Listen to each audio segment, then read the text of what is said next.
আসসালামু আলাইকুম প্রিয় দেশবাসী, আপনারা সবাই কেমন আছেন?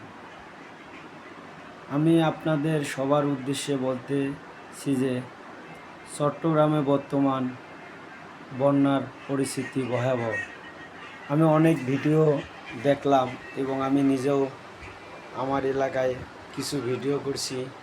আজকে সকালবেলা একটা ভিডিও পোস্ট করছি, কিন্তু আমরা এতটুকু পানির ভিতরে কতটা না কষ্টে আছে। আর ওনারা ছাদে পানি উঠে গেছে, ঘর তলায় গেছে, তাহলে কতটা কষ্ট আছে মনে করেন।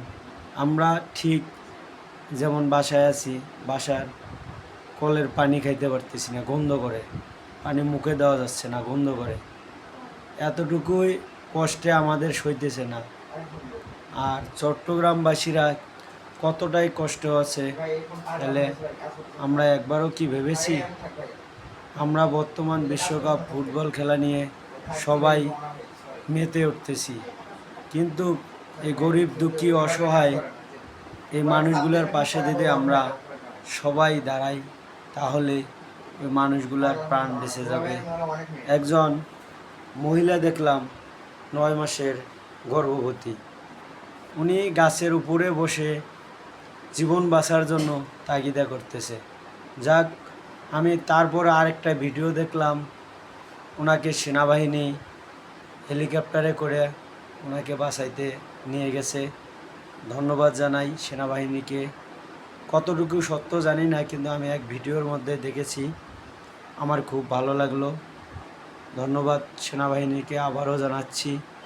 এবং দেশ প্রবাসে আমরা যে যেখানে আছি, আজকে এক পোস্ট করছে জুয়েল ভাই, মানবিক কাজ করে উনি, দেখলাম উনি চট্টগ্রাম চলে যাবে 9টায়, দেখে একটা পোস্ট করছে, উনি রওনা দিছে, যা ওনার জন্য দোয়া রইল।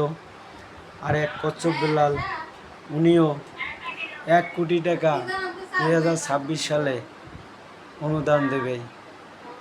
উনি বাটপার, চিটার সবাই বলে, ওনাকেও ধন্যবাদ জানাই।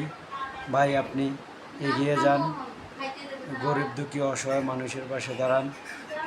এবং যারা দেশে বর্তমান নেতাকর্মীরা আছে, তারেক রহমান প্রধানমন্ত্রী, ওনাদেরকেও জানাচ্ছি, আপনারাও ওই গরিব দুঃখী মানুষের পাশে দাঁড়ান, তাহলে সবার প্রাণ বেঁচে যাবে। দেশ প্রবাস সবাই একতাবদ্ধ হয়ে ওই চট্টগ্রামের মানুষের জীবন বাঁচান। সবাইকে ধন্যবাদ জানালাম।